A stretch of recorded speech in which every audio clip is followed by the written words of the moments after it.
Olá, novamente. Vamos continuar de onde paramos no vídeo anterior, que se chamou Projeto Humano. Espero que vocês estejam assimilando bem, né? Então, na verdade, o que Thoth me trouxe, Hermes Trismegisto, que hoje tem várias formulações e que o mais próximo do que ele produziu, porque as 22 cartas chamadas Arcanos Menores, já disse isso no outro vídeo, foram tirados do tarô egípcio que ele desenhou. Então ele fez os 22 arcanos maiores, mas ele recebeu, segundo ele me disse, dos Atlantes, na sua peregrinação missionária para tirar o homem do que nós chamamos pré-história, que não existiu. Na verdade, houve uma catástrofe nuclear e o ser humano regrediu. Então, nós somos descendentes de ancestrais superiores. E aí, a Lemúria produziu essa catástrofe e os Atlantes, como no filme Super-Homem, foram mandados antes da explosão termonuclear da Lemúria. Eles foram mandados por um veículo que a Bíblia chama de Arca de Noé, mas na verdade o texto original diz: e a arca movia-se por sobre as águas. Por sobre não é navegar, era um veículo voador. Então eles foram para o Triângulo das Bermudas e lá ficaram. Depois de algum tempo, passada a radiação, eles voltaram à Europa, à África e foram às civilizações onde eles sabiam que já tinham atingido grande desenvolvimento, porque a Lemúria governava todo o mundo, o continente, que era uma massa continental, né, que depois foi fraturada nos diversos continentes. Isso em geologia é outra história, mas então a Lemúria, que era uma ilha do Pacífico, então era o centro de inteligência mundial que governava toda a Terra, principalmente tinha ligações com a Suméria e o Egito. Então, Thoth, eles, os missionários atlantes, indo pelo mundo inteiro, civilização inca, asteca, maia, na Amazônia tem, mas o governo brasileiro diz que não vale a pena ir, pirâmides. Não vale a pena porque a mata é fechada, seria muito difícil o acesso à zona das pirâmides. Então, os igurates babilônios, as construções hindus, que são todas em forma piramidal, as pirâmides de Gizé, no Egito, as casas chinesas chamadas pagodes, que também estão andar sobre andar, formando algo do tipo piramidal. Então, por onde os atlantes andaram, eles deixaram a sua marca registrada, a pirâmide, que está na nota de $1, para nos dar a falsa impressão de que os gerenciadores do mundo, que são quem imprime a nota de $1, os sionistas donos do Fed, Federal Reserve, que na verdade não tem nada de federal, né? É um grupo de banqueiros particulares que emite a moeda americana e empresta ao governo a juros. Que negócio da China. Os dois únicos presidentes que tentaram desfazer esse negócio, Abraham Lincoln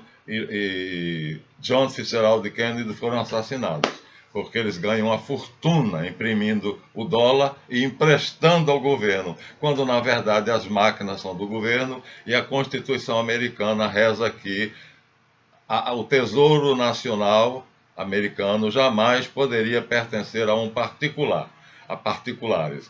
Quebraram tudo isso, mas essa é outra história, a história do Federal Reserve, então do Fed.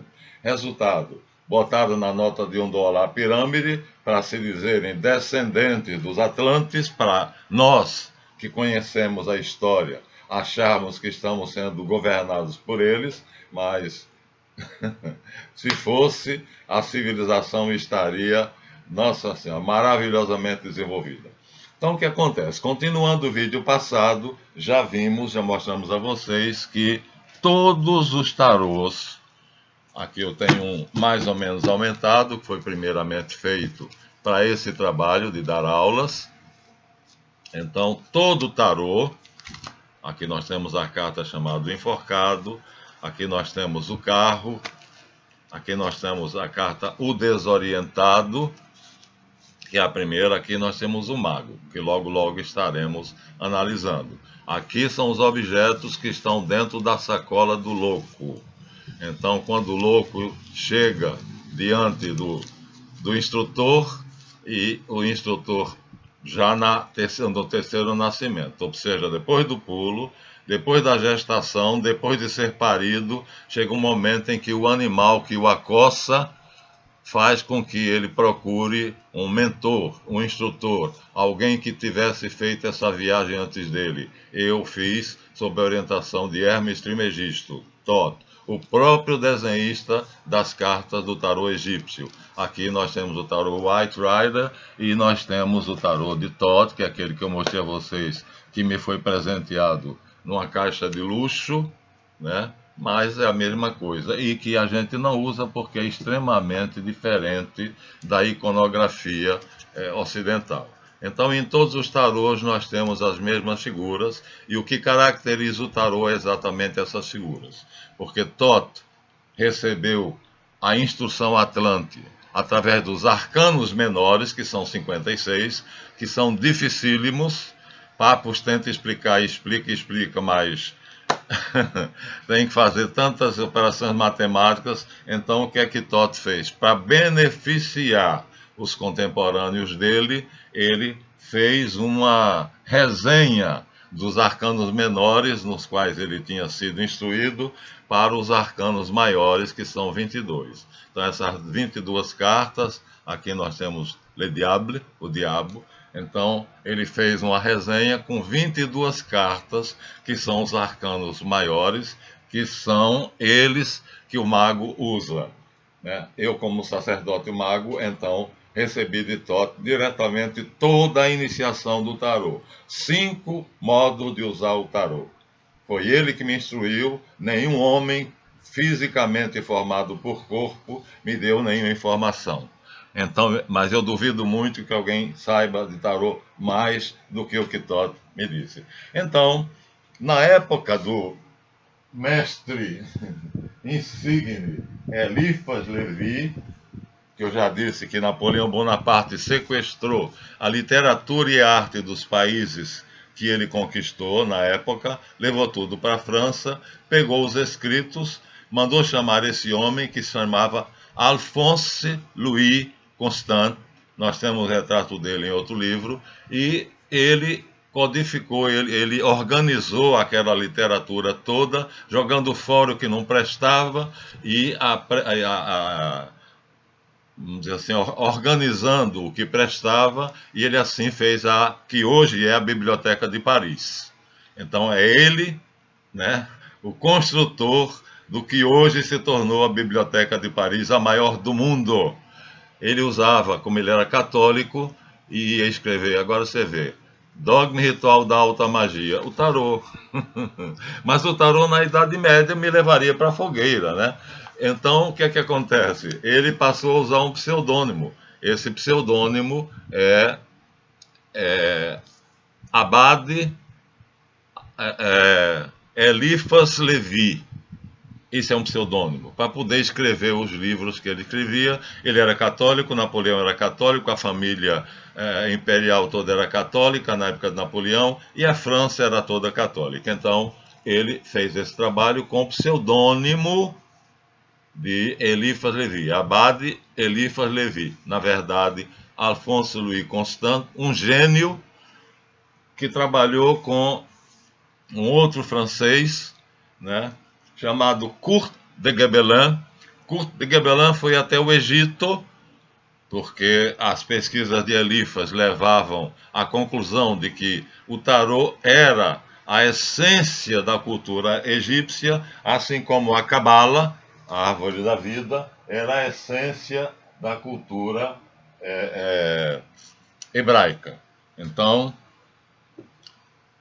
com as informações que Kurt de Gebelin trouxe do Egito, então surgiu a combinação do tarô com a cabala, a árvore da vida. Então, isto, na época, teve um grande impacto, porque não se pensava que houvesse uma ligação entre tarô e cabala. Na verdade, são duas grades diferentes, né, da mesma iniciação. Como o judeu não podia fazer figuras, então o que é que ele fez? Ele pegou a iniciação mosaica, já vista, e transformou em letras. Então aqui nós temos algumas dessas letras, e se eu empurrar esse papelzinho para lá, aqui nós temos o alfabeto completo. Mais uma vez, os meus alunos, no intuito de me ajudar, fizeram em letras maiúsculas. Aqui nós temos o A, não temos na sequência. Aqui é o RET, é o CAT, é o K, é um K, um dos Ks. Aqui nós temos o Dalet, o D. Aqui nós temos o Gimel, o G. E então aqui nós temos 22 cartas, o alfabeto hebreu. E aí o que é que Kurt de Gebelin revelou a Eliphas Levi? Revelou a Eliphas Levi que as 22 letras do alfabeto hebraico correspondiam às 22 cartas do tarô. Aqui eu tenho 22 letras, 22, não menos e não mais. Eliphas imediatamente assimilou essa informação, porque a última carta do tarô é a carta 22. A carta 0 não é numerada, porque ele está fora do sistema. E a iniciação só acontece dentro de um sistema. Por exemplo, o nosso, o americano, o sueco, tá? Então tem que haver um sistema para haver aquele desenvolvimento que eu disse aqui para vocês no vídeo anterior, de que o homem vai, segundo Jung, segundo os arquétipos inconscientes, vai se desenvolvendo automaticamente. Não fazemos esforço. Estamos vivendo a cada momento uma fase descrita pelo tarô, como eu disse. Nascimento, depois o exercício dos sentidos, né? Depois aprender a falar e aprender a escrever, e assim o ser humano, em qualquer sistema, ele se desenvolve segundo esses arquétipos, que são impulsos divinos, ou seja, transcendentais, que interferem no ser humano através da ligação da nossa inteligência, do pensamento pensado, com o pensamento pensante. O pensamento pensante é o pensamento de Deus, o verbo, o logos, e o pensamento pensado é o pensamento humano. Há um link, há um momento de ligação entre um e outro. E através dessa ligação nós recebemos os arquétipos. Esse está fora do sistema, porque o louco não está em sistema nenhum. Como nós dissemos, 3 nascimentos. Nicodemos disse que devo fazer, mestre, para herdar o reino de Deus. Jesus disse a ele, para ver o reino de Deus, o homem tem que nascer de novo. Na verdade, são 3 nascimentos. O pulo, que é meramente teórico e pode não ser exatamente o que dissemos, porque o que nós dissemos é uma lenda hebraica, muito antiga, que nos foi passada por Madonna Compton, mas de qualquer maneira tem o segundo nascimento, que é a gestação no útero materno e depois o parto. Então, se não quiserem considerar o pulo, não considerem. E considerem isso aqui como sendo o nascimento de um ser humano, de uma mãe. Então, então seria o nascimento físico. E o segundo nascimento que Jesus falava a Nicodemos não tem nada a ver com reencarnação. Nicodemos disse, então, sendo eu velho, devo voltar ao útero da minha mãe e renascer? Ele disse, não, o que é carne, o que é espírito. Tem que nascer da água e do espírito, ou seja, tem que seguir os arquétipos. A água, que seria a limpeza do homem para que ele fosse honesto, puro, né? Toda a civilização antiga tinha essa noção das abluções, da limpeza através de um batismo. Todas as civilizações conheciam o batismo, não foi só João Batista. João Batista é o caso mais conhecido, porque somos cristãos. Então tem que nascer da água, da purificação da alma e do espírito, ou seja, estabelecer uma ligação com o pensamento pensante, o logos, o verbo. Através dessa ligação do pensamento pensado, meu e teu, com o pensamento pensante, o verbo de Deus, né? A segunda pessoa da Trindade Divina, o Logos, o Verbo, então nós recebemos os arquétipos e outras cositas mais. Os russos, para não entrarem em religião, eles chamam a fonte cósmica da informação. Madame Blavatsky, os ocultistas, chamam de, como é que ela chama? Registros kármicos. Não importa o nome. O que importa é que o pensamento do homem tem um link, uma ligação com um pensamento superior. Se você não quiser usar Deus, não use. E essa ligação nos traz informações sobrenaturais. Ou seja, que não dá para explicar, né? E nos mostra, por exemplo, agora que o universo todo é informação, porque a massa de 76% de energia escura e matéria escura é pura informação. É a descoberta mais recente. Então, ela criou o nosso universo de 80 bilhões de anos-luz de diâmetro, e tudo neste universo tem uma informação. E essa informação determina o que aquele ser é. Ele foi projetado. Ele traz uma informação. A árvore, a mangueira, cresce e dá mangas. A roseira cresce e dá rosas. O abacateiro cresce e dá abacaxis. O rio corre. E assim tudo na natureza segue uma informação. Até as galáxias. Ou seja, tudo no universo segue um projeto. E esse projeto é, em última análise, informação. O universo foi formado por informação e desenvolve-se seguindo essa informação, exceto o homem. Bom, falaremos disso depois. Então, seria ótimo se nós pudéssemos seguir o nosso projeto, né, seguindo as informações dos arquétipos que estão escondidos num canto da memória que nós, ao nascer, esquecemos. E por isso nós temos de começar do zero, que seria justamente esse momento em que a alma nos acossa para começarmos a caminhada, e esse é o segundo nascimento falado por Jesus Cristo. Nascer da água, a purificação do coração e do espírito, fazer o link da inteligência, o pensamento pensado, com o pensamento pensante. Saber o que Deus quer, qual é a informação que Deus tem a seu respeito. Enfim, voltando ao que dizíamos, isso é sério, né? Isso é sério, porque nós não seguimos, nós fazemos o mal porque nós não seguimos, temos esse link, mas desprezamos, né? Toda a mensagem de Jesus era isso, fazer a vontade do Pai. Eu vim fazer a vontade do Pai, né? Que devo fazer para entrar no reino do céu? Nascer de novo, segue a lei de Moisés, ama o teu próximo como a ti mesmo. Então, com a informação como é que é o nome lá não é Pituá, Kurt de Gebelin, então Elifas fez uma ligação inteligente. Na verdade, ele coloca aqui que o tarô, a carta 1, 2, 3, começa da carta 1, né? Na verdade, é o equivalente ao alfabeto hebraico, aqui do lado. Então, 22 cartas, 22 letras, olha aqui. 22ª letra, tal. Primeira carta, 1, Aleph.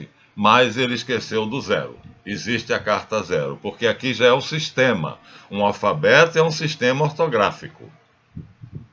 E então, quando não entramos no sistema, ainda somos, então, aquele que está fora do sistema, o desorientado, portanto, o louco dos vários tarôs que nós possuímos. Então, na verdade, ele não tem número, nem é o louco, não tem número porque está fora do sistema, ou é numerado 0, né? Está fora do sistema. Ele não pertence ainda a nenhum sistema. É uma criança que acabou de nascer e ele vai ter que inserir-se, entrar num sistema.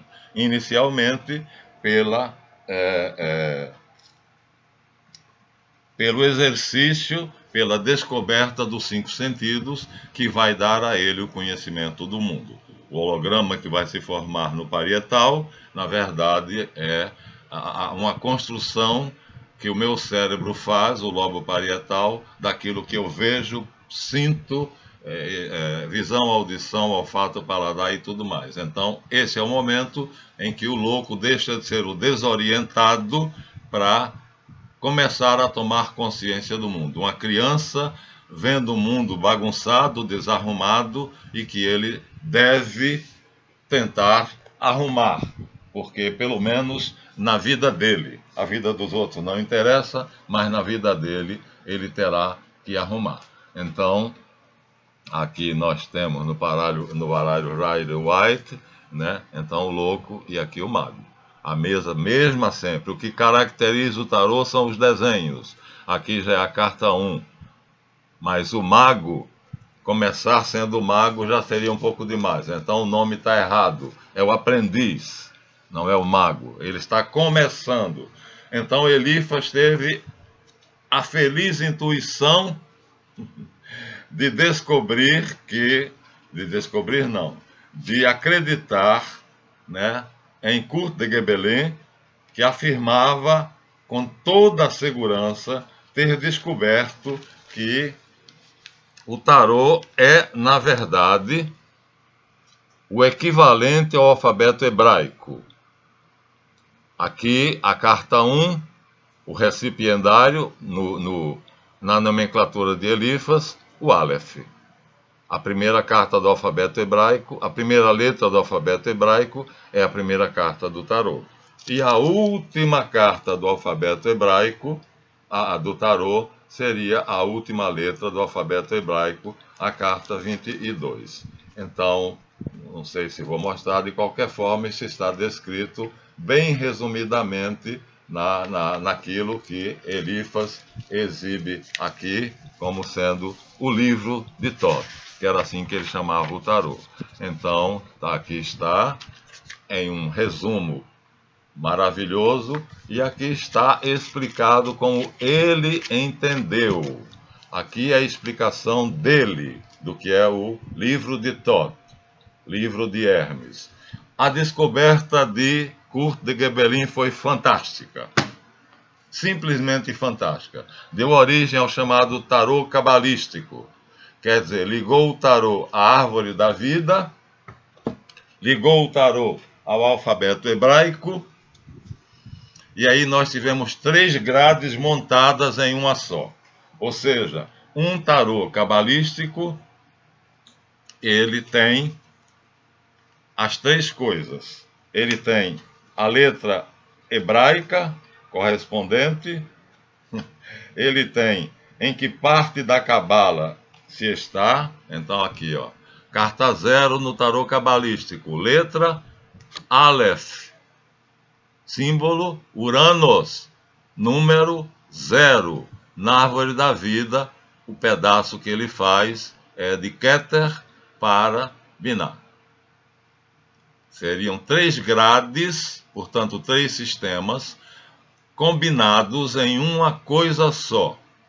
O nome que deram foi tarô cabalístico, mas na verdade aqui estão as letras hebraicas. O Aleph é a primeira letra do alfabeto hebraico. Como o hebreu não podia fazer desenhos, ele, em vez de fazer as cartas, de fazer qualquer desenho, ele fez as letras. Moisés fez as letras, mas é a mesma coisa. Então, cada letra do alfabeto hebraico equivale a uma carta do tarô e equivale a um trecho da árvore da vida, que nós vamos mostrar a vocês um pouquinho de cabala, pelo menos para entendermos o tarô cabalístico, que seria a montagem de 3 grades a partir da informação de Kurt de Gebelin para Elifas Levi, E então nós podemos estudar num tarô simples, sem essas junções das 3 grades, ou nós poderemos estudar num tarô em que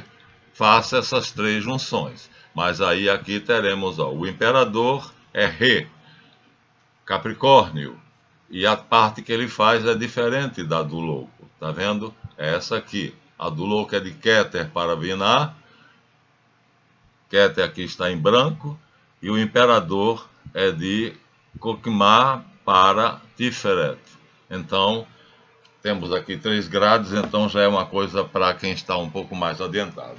Logicamente, isso aqui não é um dogma e ritual da alta magia, é uma experiência que Eliphas Levi teve com o tarô, e ele descreve o que é que ele descobriu no tarô, um livro maravilhoso que ele chamou o Livro de Hermes, e que ele vai agora explicar, né, o que é a parte teórica, no que ele chama de dogma, e o que é a parte prática, no que ele chama de ritual. Então, ele dividiu em 2 partes, né, a parte que ele chama de dogma e a parte que ele chama de ritual. Então, dogma da alta magia, letra Aleph, nome o recipiendário, aquele que recebe a instrução e aquele que é recebido pelo mestre. Aqui nós temos uma única carta de um nobre que mandou fazê-la, porque é a única carta em que mostra o louco, quer dizer, o desorientado, chegando diante de um instrutor para poder, aqui é sobre o tarô, é um livro de uma coleção, né? Coleção Seu Destino, Sua Vida, porque geralmente as cartas mostram apenas ou o louco, ou o mago, ou seja lá o que for, mas apenas uma figura. Por exemplo, como nós mostramos a vocês aqui no Rider White, o mago. Está aqui um rapaz vestido à romana, à frente tem uma mesa, um bastão, uma espada e um pentagrama aqui do lado, um cálice e um pentagrama. Então aqui tem o cálice, o pentagrama, aqui nós temos o bastão que está sobre a mesa e aqui nós temos o cabo de uma espada, aproximar mais de vocês. Ele já tem um bastão na mão, mas ele tem que ter a permissão do mestre para pegar o bastão na mesa. Quando ele pegar o bastão da mesa, então ele se tornará, ele estará na última fase, terá terminado o seu curso de tarosofia. Aqui ele está com os 2 bastões na mão.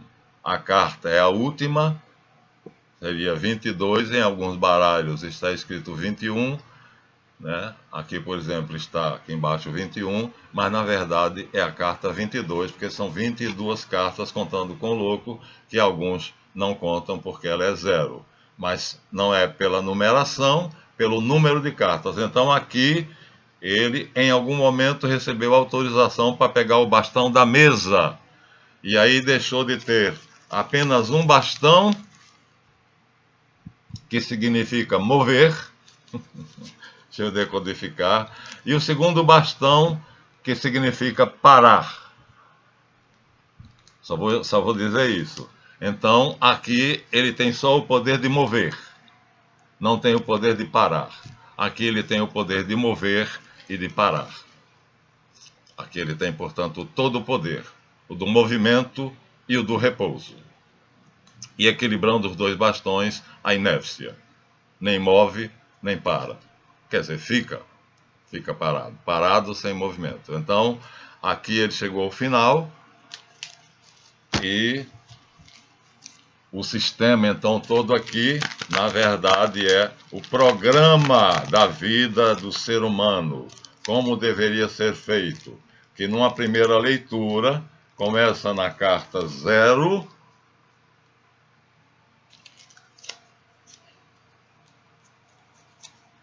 Onde é que eu botei a carta 0?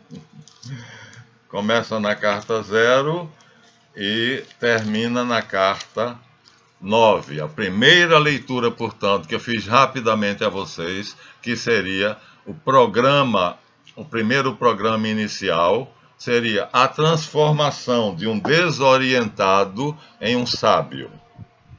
Então, da 0 a 9, o desorientado, o desnorteado, o bobo, aquele que não sabe lidar com o corpo, que é um incômodo porque ele era uma alma imortal, leve, feito uma pluma.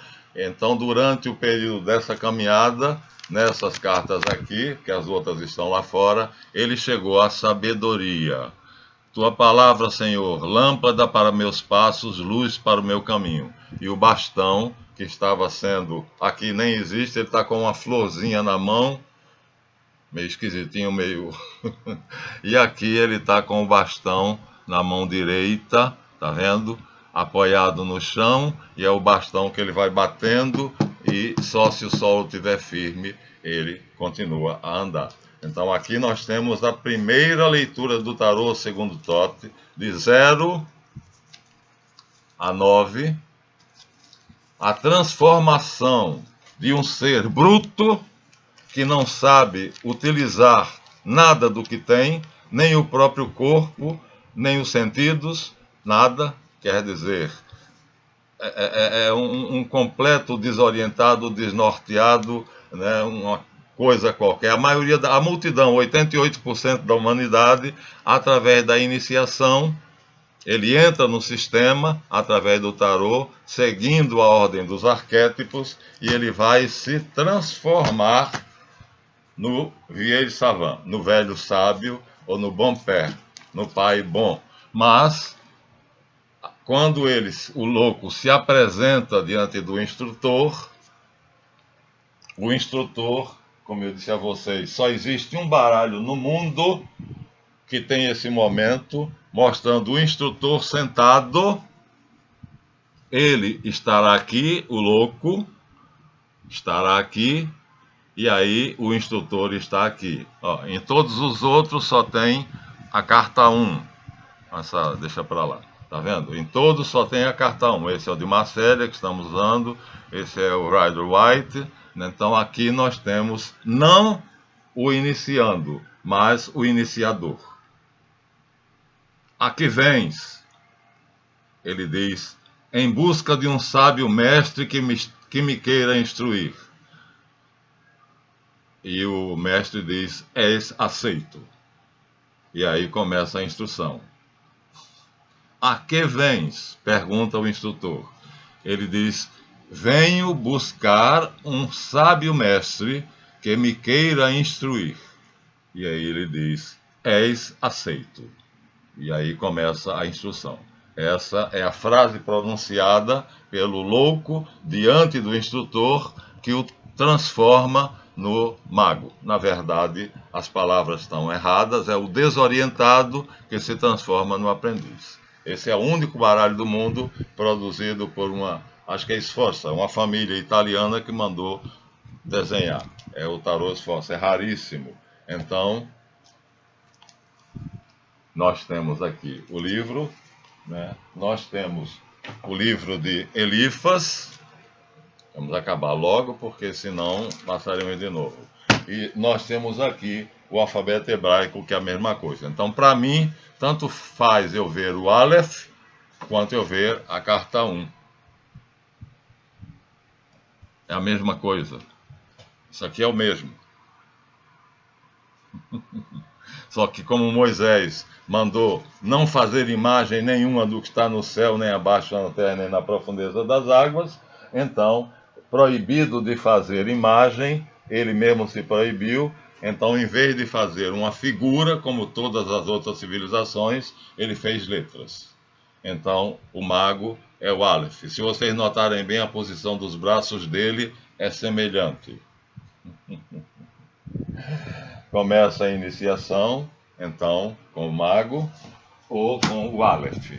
E aí, nós ainda vamos apresentar a vocês a árvore da vida, já que o mais perfeito tarô é exatamente o tarô cabalístico, que combina a árvore da vida, mostrando onde da árvore está o iniciando no tarô, qual é o signo que rege essa caminhada, qual é a letra hebraica que se refere a isso. 3 grades numa só. Curso adiantado de tarô. Então, terminamos esse vídeo mostrando a vocês por que Emma Jung, por que a doutora Sally Nichols, Lawrence van der Post, o cardeal que fez meditações sobre os arcanos do tarô e foi tirado de circulação, porque o Vaticano descobriu que era um cardeal romano, da Cúria Romana, que tinha feito, e aqui é só meditações. Robert Wang, que coloca aqui um curso do tarô cabalístico, portanto essa é a árvore da vida, que nós dissemos que íamos mostrar a vocês, e aqui um curso de tarô adiantado, já o tarô com a cabala, com as letras do hebraicas. Então, você vê que a coisa vai dar pano para as mangas. E vocês verão, então, por que Jung se dedicou a algo que aparentemente era um jogo.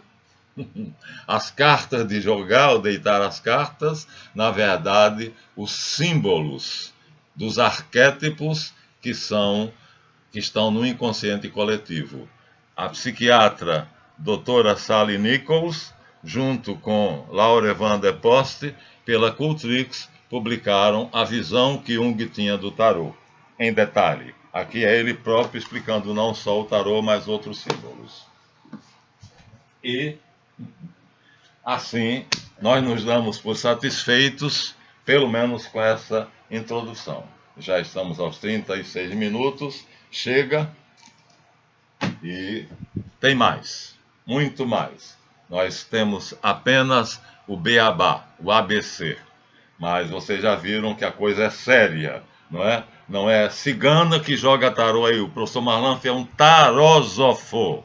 Sofos, Sofia, sabedoria, tarô, não é tarologia que joga o tarô, nem é taromancia, que é uma pessoa, uma bruxa que não tem ideia, nunca estudou, mas ela sabe jogar as cartas até de baralho comum e falar sobre o seu passado, futuro, presente, isso é taromancia. Tarologia é quem faz um curso de tarô para jogar o tarô ou deitar as cartas, como a doutora Sally Nichols diz. E tarosofia, que é o curso que Toth me deu. O termo não é meu, foi criado por Papus, que é um médico chamado Dr. Gerard Dancos, francês, tudo começa na França. Registrei, o curso é marca registrada de minha propriedade. Então, pra vocês terem uma ideia da seriedade do que nós estamos estudando. Vejam o vídeo, é apenas o início, ainda pode estar embolado na cabeça de vocês, mas pouco a pouco nós iremos, como nas aulas de alquimia, fazendo com que as coisas se organizem. Vejam, deem seu like, a mãozinha é importante, quase ninguém está dando like, viu gente? Muito pouca gente, mas é importante. E se quiserem comentar, comentem. Até o próximo. Inscrevam-se no canal.